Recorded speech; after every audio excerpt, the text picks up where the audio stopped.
Estamos de volta com o Alerj Debate de hoje, falando sobre o turismo nas favelas do Rio.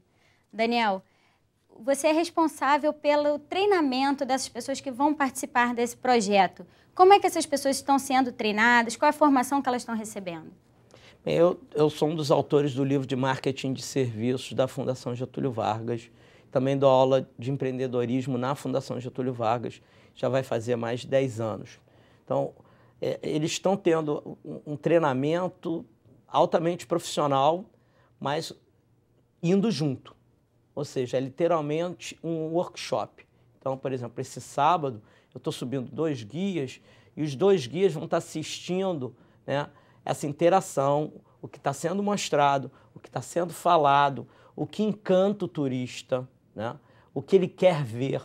Porque no que a gente vai mostrando, a gente percebe rapidamente o que o turista mais gosta, né? Ele gosta de dar uma parada e beber uma Coca-Cola, por exemplo, numa birosca que acaba de ser aberta e ele descobre que é uma birosca. Ele entra na casa de um morador e vê que lá dentro tem uma portinhola e pergunta: o que é isso aqui?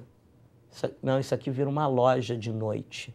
E aí eu peço para a moradora abrir aquela portinhola e os turistas tomam uma Coca-Cola lá na hora, né, e ficam maravilhados. Aí, acidentalmente, já aconteceu, e eu vou fazer com que esse acidente, claro que se repita, mas tipo acidente, estilo Disney, a pessoa vai ter a experiência real, mas numa das visitas, o que aconteceu? Apareceu um vendedor de pipa passando, e a gente estava conversando com as crianças. Aí, eu sempre que posso, a única coisa que eu dou às vezes é uma pipa para as crianças, porque uma vez uma criança estava chorando na hora de uma fotografia e eu queria saber por que ela estava chorando. Ela não parava de chorar, porque ela perdeu a pipa. Bem, aí não, mas eu dou uma pipa para você, né? Eu queria tirar foto da criança sorrindo. Não adiantou. A criança continuou chorando, não resolveu nada. Eu não consegui dar pipa para essa criança.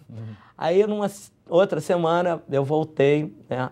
A criança já estava sorrindo, etc. e tal, e eu consegui dar uma pipa para essa criança, né? E foi maravilhoso. Então, esses momentos, eles surpreendem, eles acontecem, são imprevisíveis, inclusive, né? Muitos, né? Essa questão do valor que eles dão, por exemplo, aos animais domésticos, os turistas ficam fascinados, porque a gente encontra cachorrinhos de estimação, gatos e até passarinhos muito bem tratados. Existe uma solidariedade muito importante nas comunidades, enfim, existe uma fraternidade, uma questão interna muito importante de ajuda mútua entre todos eles. Mas o Rio de Janeiro tem uma característica muito importante em relação a isso. Esses pontos enfim, nas comunidades tem uma visibilidade do Rio de Janeiro que quem mora na cidade estabelecida, vamos chamar assim, formalmente, não tem. São pontos fantásticos de visibilidade do Rio como um todo. Enfim, isso também é um elemento muito importante. Você tem uma visão da cidade. Muitas vezes você vê uma foto que o Daniel tira nas suas visitas, nos seus caminhos, que você olha, por esse aspecto, por esse ângulo, eu não tinha visto o Rio de Janeiro. Então, é um elemento que uma cidade espremida entre o mar e a montanha, enfim, nos revela em cada visita, em cada foto, em cada paisagem do Rio, como é o Caminho das Paineiras, por exemplo, que se tem um Rio diferente, uma coisa bonita. Claro. Também, o Rio também nos oferece essa possibilidade nas comunidades, também muito interessante. Você nota por parte do turista, quando acaba um passeio, por parte das agências que vendem os pacotes, você acha que, enfim, esse interesse é crescente? Bem, o pacote ainda não está vendido nas agências, porque claro que foi colocado um preço para que a agência possa colocar um overprice, né? Então a agência vai vender, por exemplo, por $100. Né? E aí para o morro, para a comunidade, fica R$50. Né?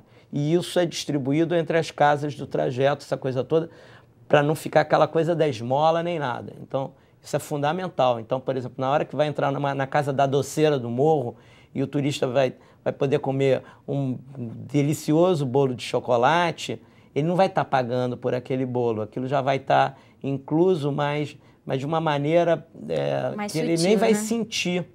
Porque as primeiras vezes que eu fui, Isso aconteceu naturalmente, sem ter que dar nenhum centavo, nada para as pessoas. Mas esse preço já está estabelecido hoje? Esse preço dos R$50 já está pré-estabelecido, porque senão a gente corre o risco das agências explorarem esses moradores e desejarem pagar um preço menor, né? Porque é a ânsia do capitalismo, né? Então a gente tem que criar esse valor.